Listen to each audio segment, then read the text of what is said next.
Inhale, raise your arm up.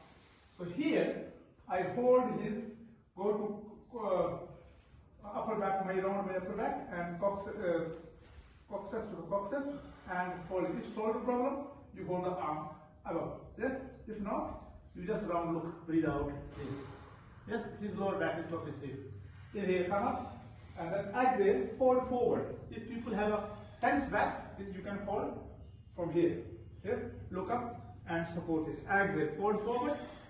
So first modification here, drop the head down. Okay, if you are able, straighten the leg. And then what you do, you press here with the lower back and this inner leg out with the help of your knee. Yes? Yes? This is. So from here, inhale, take your right leg back. If knee problem, place the knee here. And this is narrow, so what they do, they can place the block. And I place this knee here and move the shoulder back.